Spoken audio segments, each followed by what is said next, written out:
बिस्मिल्लाहिर्रहमानिर्रहीम। अस्सलाम वालेकुम। आप देख रहे हैं DDP एनालिटिका। आज PTI के 45 मेंबर्स ने, जो कि नेशनल असम्बली के मेंबर्स हैं, उन्होंने अपने इस्तीफ़े वापस ले लिए। आपको याद होगा कि जब पिछले साल के अप्रैल के महीने में 9 अप्रैल को नो कॉन्फिडेंस वोट, जो कि एक साजिश के ज़रिए तैयार किया गया और रजीम चेंज मुकम्मल साजिश के तहत जब ये कार्रवाई की गई, तो PTI ने एहतजाजन नेशनल असम्बली से सब ने इस्तीफ़ा दे दिया था। 123 इस्तीफ़े थे और बड़ी सीधी सी बात है कि जिस असम्बली की अपनी कानूनी हैसियत न हो, जिस असम्बली के बारे में ये कहा जाए कि वो साजिश की बुनियाद में मारद वजूद में आई है, तो फिर उस असम्बली में जाने का तो कोई फ़ायदा ही नहीं, कोई तुक नहीं। लेकिन वो इस्तीफ़े मंजूर नहीं हुए थे और उसके बाद राजा परवेज़ अशरफ, जो कि नेशनल असम्बली के स्पीकर हैं, उन्होंने बार बार कहा कि ये लोग ख़ुद आके अपने इस्तीफ़े वेरीफाई करें, बताएं। ये सारा इसलिए किया गया कि PDM नहीं चाहती थी कि ये इस्तीफ़े मंजूर करके तो वो PTI को बाहर रखे। PTI को बाहर रखना वो भी उनका काम, उनको फ़ायदा था, और दूसरी तरफ पब्लिक में कहना कि उनके इस्तीफ़े मंजूर नहीं हुए, लिहाजा ये अपनी मर्ज़ी से नहीं आ रहे। तो इस तरह इनकी गैर मौजूदगी में उन्होंने हर तरह के अपने मफादात जो हैं उनका तहफ़्फ़ुज़ किया और उसके साथ साथ PTI को प्रेशर में रखा कि आप पार्लियामेंट में वापस आएँ।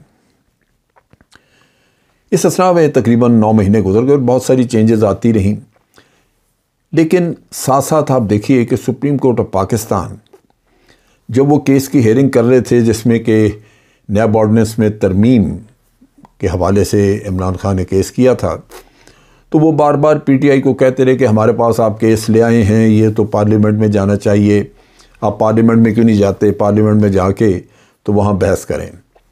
वो ग़ालिबन करप्शन के इस केस में, जहाँ पे बड़ा वाज़े नज़र आता था कि पब्लिक का एक नुकसान किया गया, 100% एक कानून चंद करप्ट लोगों ने अपने लिए बनाया, उसको ख़त्म करने के बजाय वो अपने कंधों पे ग़ालिबन नहीं लेना चाह रहे थे और हर दफ़ा इनको कहते थे कि जी जाके आप पार्लियामेंट में बात करें।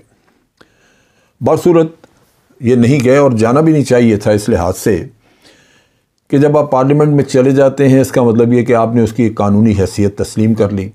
आपने ये तस्लीम कर लिया कि जनाब साजिश नहीं हुई, लेकिन साजिश तो हुई है। इस लिहाज से मैं समझता हूँ कि ये एक्शन उसमें पार्लियामेंट में ना जाने का वो था दुरुस्त।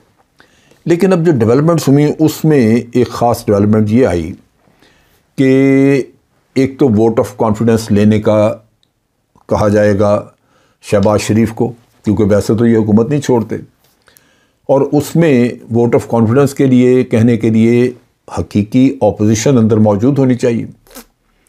वहाँ पे तो हकीकी ऑपोजिशन नहीं थी।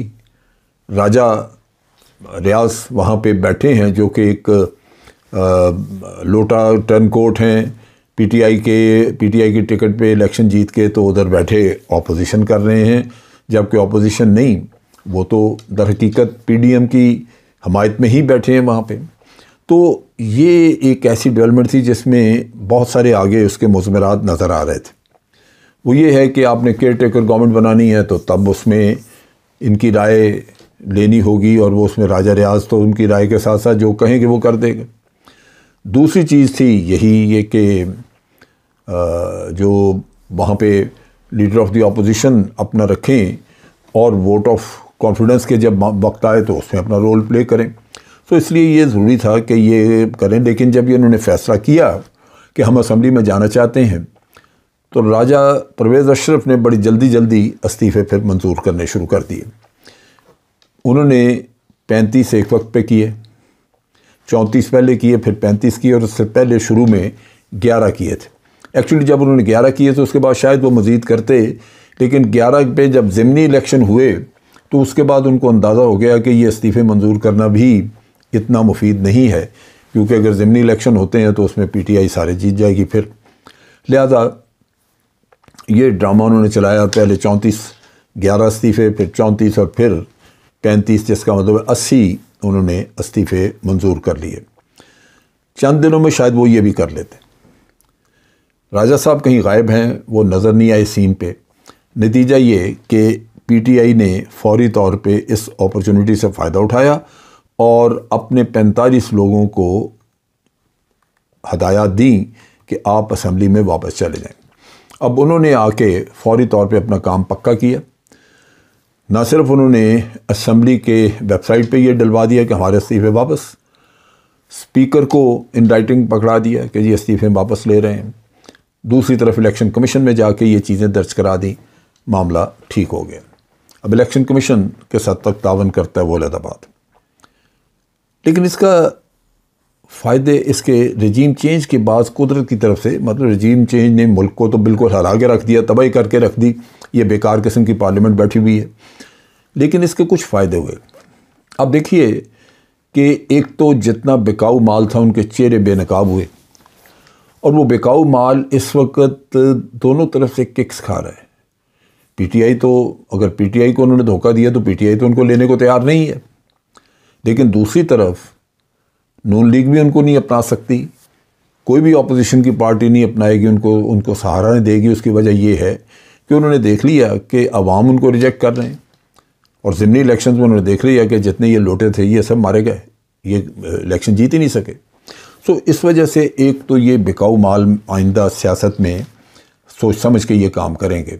आप देखिए कि जब लाहौर में यानी पंजाब असम्बली में चौधरी परवेज़ इलाही ने वोट ऑफ कॉन्फिडेंस लेना था तो बहुत कोशिश की गई, बहुत सारे लोगों को पैसा ऑफ़र किया गया, बहुत सारे प्रेशर में ला के लोगों को कहा गया कि आप वोट ऑफ कॉन्फिडेंस में से गायब हो जाएं, आप ना दें वोट।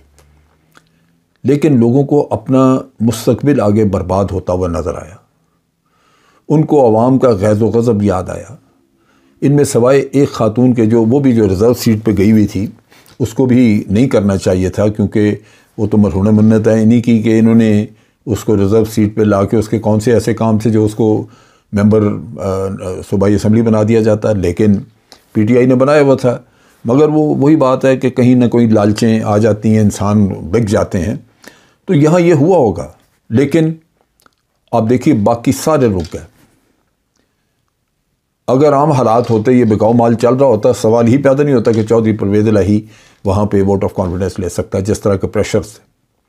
लेकिन हर तरह के प्रेशर्स के बावजूद ये सीधा सा मामला हुआ कि लोग डर गए, वो पीछे हट गए अपने मुस्तकबिल की खातिर, अपने ख़ानदानों को ज़िल्लत से बचाने के लिए, क्योंकि पीछे ख़ानदान है, औलादें हैं, उन पे लोग लान तान कर रहे हैं कि तुम लोग बिकाऊ। और दूसरी चीज़ आप देखिए कि राजा रियाज इसी असम्बली में बैठा है और उसको लीडर ऑफ द ऑपोजिशन से हटाया जाएगा। वो रह नहीं सकता, क्योंकि वो तो 5-4 लोगों के साथ बैठा हुआ था, लेके बैठा हुआ था अपनी ये लीडर ऑफ द ऑपोजिशन का स्लॉट उसने कब्जा किया हुआ था। ना सिर्फ मराद वापस करनी पड़ेगी, बल्कि पार्लियामेंट में तजलील जो उसे उठानी पड़ेगी, वो आइंदा के लिए कई लोगों के लिए इबरत का ज़रिया बनेगी, उनके लिए निशान इबरत होगी। राजा रियाज ने बैक स्टैबिंग की थी और आज वो शख्स मुंह दिखाने के काबिल नहीं रहा, और इन लोगों ने अपनी ये पत्ता चल के इन्होंने अपनी जो चाल चली है पीटीआई ने, इससे उन्होंने तमाम सारी चीज़ें न्यूट्रलाइज कर दी हैं। मेजॉरिटी इस्तीफ़े दे के पार्लियामेंट से बाहर भी आ गई, चंद लोग अंदर चले गए जिन्होंने जाके पीडीएम के और राजा रियाज वगैरह इन लोगों के सारे अज़ाइम जो हैं वो खाक में मिला दिए। ये कहते हैं सियासत, फिर कहते हैं कि इमरान खान को सियासत नहीं आती। मेरा ख़्याल है कि वो आहिस्ता आहिस्ता सियासत काफ़ी हद तक सीख चुका है और अब वो अपनी चालें बड़ी सोच समझ के उनको चल रहा है। अब तक के लिए इतना ही। अफ़वाज पाकिस्तान जिंदाबाद, पाकिस्तान पाइंदाबाद।